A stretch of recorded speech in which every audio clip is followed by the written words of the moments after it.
warahmatullahi wabarakatuh ya. Jumpa lagi saudaraku Jemaat Wakil dimanapun Anda berada.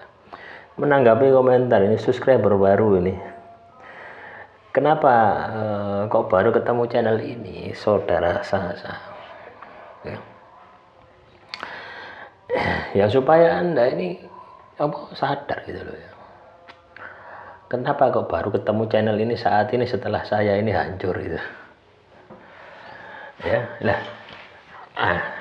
Tuhan itu selalu memberikan petunjuk ya. Petunjuk bisa lewat channel ini, bisa orang lain, bisa kejadian dan sebagainya. Tujuannya supaya Anda itu bisa putar ulang gitu loh ya.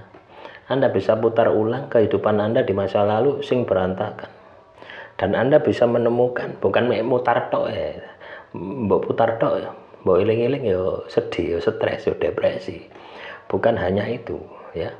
Anda putar ya, terus Anda bisa mendapatkan manfaatnya ya, dari putaran kehidupan Anda ya. Dari Anda memutar kehidupan Anda bisa mendapatkan manfaatnya.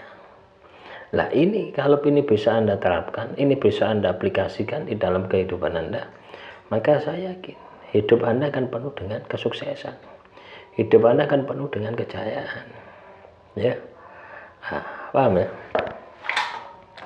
Paham enggak paham ya? Aku tuh paham loh ya.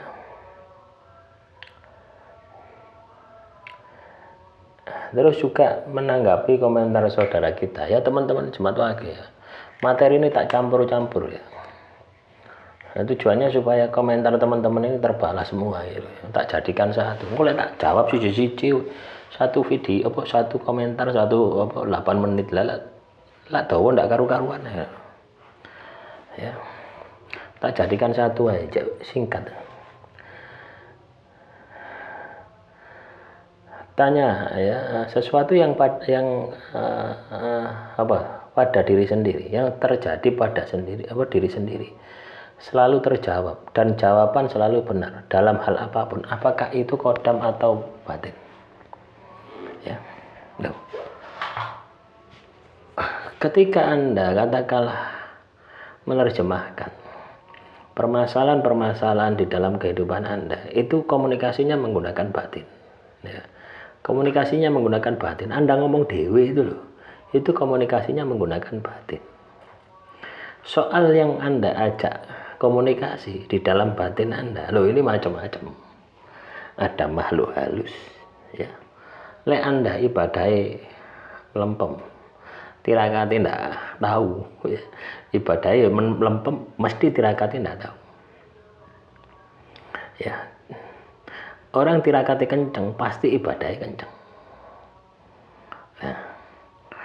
Maka bisa jadi di dalam tubuh Anda yang Anda ajak komunikasi itu juga bisa jadi makhluk halus, bisa juga kodam ya.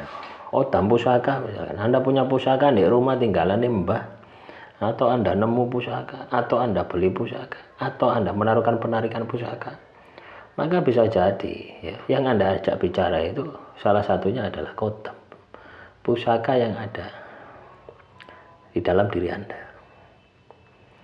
Ada juga kodam ilmu misalkan, mengamalkan keilmuan, itu juga bisa jadi ya. Kalau Anda mata batin Anda sudah terbuka, itu kodam itu langsung datang. Misalnya ya, ini ada yang nyerang ya. Misalnya saya kena santet, sekarang itu seperti itu teman-teman ya. Misalnya ada serangan, ini ono serangan ya, dihancurkan tadi itu seperti itu. Kodam ilmu ini biasanya seperti itu akan muncul ya, dihancurkan dah ini serangan ini gitu. Sak dukune dah biasanya seperti itu teman-teman tuh ya. Ini cerita ya, zaman doyan ngelakoni ilmu hikmah itu ya, dulu seperti itu ya. Ketika ngelakoni asma Singaraja, ikut teko singoe gawedhe teman-teman ya. Singoe gawedhe lah kewetok dukun-dukun itu kewetok cilik-cilik ngono. Itu busanya membesar seperti raksasa ngono. Ini di alam rasa ya, di alam batin ya. Dari situ saya ketakutan gitu. Saya memiliki kesadaran diri. Lalek dukun iki tak sepak, tak jejak. Terus misalnya ndelosor. Lah aku lah lebih jahat daripada dukun ini ya itu.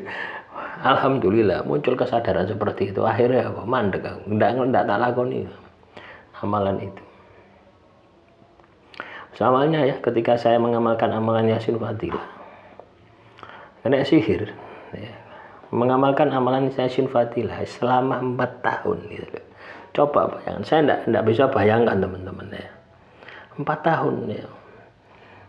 Itu kodamnya datang ya. Kodamnya datang. Ini cerita ya. Supaya ini bisa Anda petik hikmahnya. Kodamnya datang, wanita berambut api. Ya, bukan berambut api, ya kabeh awake api. Wedok. Ya duduk ya.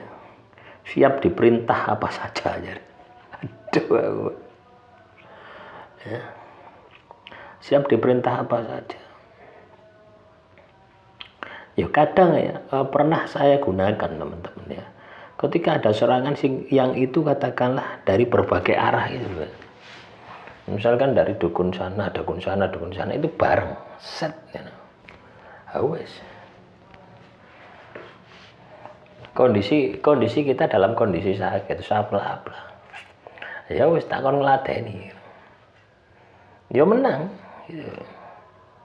Nah, itu kodam ilmu itu seperti itu. Kodam ilmu itu seperti itu. Atau kalau Anda katakan Anda terbuka mata batinnya, ya ndak iso ngetok, ndak iso melihat kodamnya. Itu akan muncul dengan sendirinya. Anda punya 10 amalan ya. Amalan ilmu hikmah. Asma Singaraja, Kulhu Geni, Kulhu Derga misalkan, atau apa. Ya. Amalan-amalan yang sudah pernah Anda tirakati ya. Ketika ada serangan itu muncul. Tiba-tiba Anda baca tanpa Anda itu bisa kontrol. Nah, itu tanda. Ya. Tanda bahwasanya kodam dari amalan tadi itu defensif. Artinya apa? Ada sesuatu yang dia harus tandangi. Nah, ini kodam ilmu. Bisa juga kodam pembaharan. Jadi teman-teman jemaat wakil sering datang ke orang pintar, ke kiai, ke dukun, atau ke siapapun. Anda pernah diisi ya. Supaya kebal, supaya apa. Ini juga bisa memberikan bisikan-bisikan. Ya. Atau juga bisikan itu, petunjuk itu juga bisa dari sedulur papat Anda. Juga bisa. Ya. Bisa juga dari Tuhan. Ya pada hakikatnya semua dari Tuhan ya. Tapi dari Tuhan langsung itu ada. Ya. Biasanya lewat rasa, langsung rasa. Nah, jadi seperti itu. Nah, yang perlu kita sikapi adalah kita melihat ke dalam diri kita. Apakah kondisi kita ini bersih ketika mendapatkan petunjuk? Ya, ketika kondisi kita bersih mendapatkan petunjuk, ya, berarti petunjuk itu dari hal-hal yang sifatnya positif. Tapi ketika kondisi kita ini dalam kondisi kotor, ya, maka petunjuk itu ya campur aduk, bisa sedulur papat ini. Kita tidak bisa membedakan lagi gitu. Ya, ini katakanlah apa, petunjuk dari makhluk halus, petunjuk dari sedulur papat, petunjuk dari kodam, itu kita tidak bisa membedakan. Ya, makanya penting ya, bagaimana supaya petunjuk-petunjuk itu selalu positif, supaya Anda ini bisa mengendalikan hal-hal yang sifatnya positif. Ibadah tirakat jangan pernah ditinggalkan. Ya. Nah, demikian saudaraku jemaat wakil, semoga materi yang saya sampaikan kali ini bisa bermanfaat. Assalamualaikum warahmatullahi wabarakatuh. Salam rahayu, rahayu, rahayu.